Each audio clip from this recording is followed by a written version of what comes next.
Hello दोस्तों, मैं हूँ Shreya. Welcome back to my channel. High salary, safe life, company benefits. इनमें से सबसे बड़ा सवाल ये होता है कि आपको वेरीफाइड एम्प्लॉयर कैसे मिल सकता है। तो ये वीडियो आज उन लोगों के लिए बहुत इंपॉर्टेंट है जो न्यूजीलैंड जाना चाहते हैं, न्यूजीलैंड जाके काम करना चाहते हैं वेरीफाइड एम्प्लॉयर के अंडर पे। तो इस वीडियो पे आप एंड तक बने रहिए क्योंकि मैं बताने वाली हूँ आपको A to Z process, simple steps. दोस्तों, सबसे पहले आप एक बेसिक रियलिटी समझ लो। न्यूजीलैंड का वर्क परमिट वीज़ा का मतलब होता है एक्रेडिटेड एम्प्लॉयर वर्क वीज़ा। इस पर्टिकुलर वीज़ा का प्रोसेस ये होता है कि आपको पहले जॉब अप्लाई करना होता है, फिर जाके आपको ऑफ़र लेटर आता है, फिर जाके आपको वीज़ा मिलता है। उससे पहले आपके लिए पॉसिबल नहीं होगा कि आपको वीज़ा मिले। This is the only golden rule जिसके थ्रू आप जाके न्यूजीलैंड काम कर सकते हो।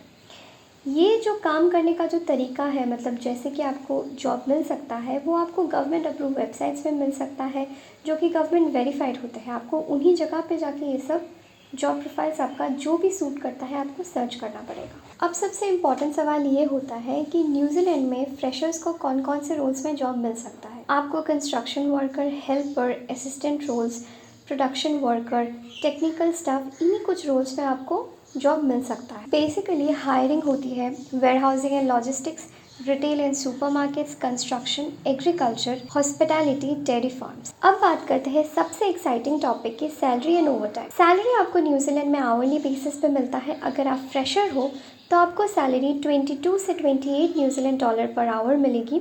अगर आप स्किल्ड वर्कर हो तो आपको 28 से 40 प्लस न्यूजीलैंड डॉलर आपको पर आवर मिलने का चांसेस है। और साथ ही में अगर आप किसी भी रोल में नाइट शिफ्ट करते हो, ओवर टाइम करते हो या फिर किसी और इंसेंटिव्स के लिए प्रिपेयर करते हो अपने आप को, तो आपका अकॉर्डिंगली आपका जो भी इनकम होगा वो बढ़ता जाएगा और इससे आपका जो भी करियर होगा वो बहुत स्ट्रॉन्ग बनेगा। सैलरी के साथ आपको एम्प्लॉयर से मिलते हैं कुछ बेनिफिट्स, जैसे कि transportation facility, accommodation benefit, over time, safety, insurance cover और कॉन्ट्रैक्ट। सबसे यहाँ पे आप इम्पॉर्टेंट चीज़ ध्यान रखिए, हमेशा एकोमोडेशन आपको फ्री नहीं मिलता।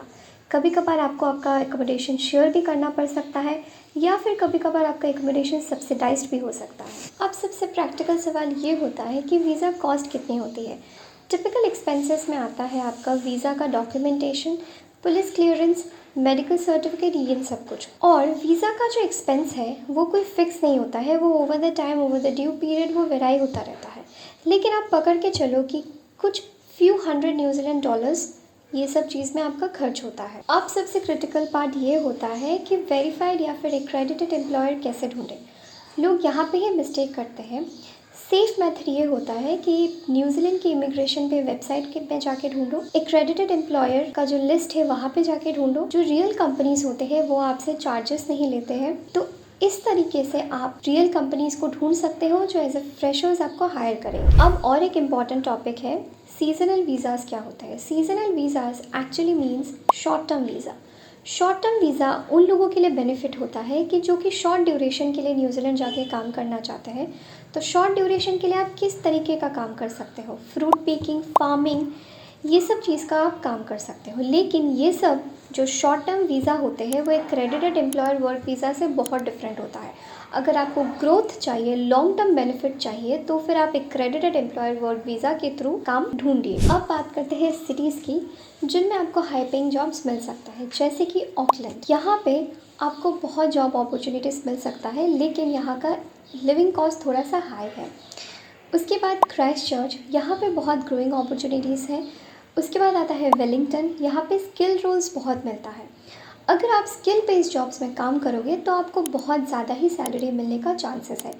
लेकिन आप अगर एंट्री लेवल रोल्स में काम करोगे तो सैलरी थोड़ी मॉडरेट रहती है। अब एक रियलिटी चेक समझते हैं न्यूजीलैंड का टैक्स ब्रैकेट सिस्टम। न्यूजीलैंड का जो इनकम टैक्स का प्रोसीजर है वो होता है प्रोग्रेसिव। जितना आपका हायर इनकम उतना आपका हायर टैक्स ब्रैकेट, जिसके कारण आपका ग्रॉस इनकम और नेट इनकम में बहुत ज़्यादा वेरिएशन होता है। आज मैं सबसे बड़ा मिथ क्लियर करने वाली हूँ कि न्यूजीलैंड के जो एक्सपेंसेस है वो ज़ीरो होते हैं। प्रैक्टिकली ऐसा नहीं होता है। रेंट, एकोमोडेशन, ट्रांसपोर्टेशन वो आपको बेयर करने ही होते हैं। बाई चांस अगर आपका कंपनी आपको एकोमोडेशन प्रोवाइड कर भी देता है तो बेसिक एक्सपेंसेस आपको खुद ही उठाने होते हैं। अगर आप न्यूजीलैंड वर्क परमिट वीज़ा के लिए सीरियस हो, वेरीफाइड एम्प्लॉयर गाइडेंस चाहिए, डायरेक्ट कंपनीज में अप्लाई करना चाहते हो, जॉब ऑफर के ऑप्शंस को एक्सप्लोर करना करना चाहते हो तो स्क्रीन पे दिया गया व्हाट्सएप नंबर पे आप कांटेक्ट कर सकते हो और कमेंट में लिखो न्यूजीलैंड जॉब। मैं नेक्स्ट वीडियो में हाई स्किल पेइंग जॉब्स और फास्ट सिलेक्शन प्रोफाइल्स का ब्रेकडाउन लाऊंगी। तो मिलते हैं नेक्स्ट वीडियो में। Thank you for watching.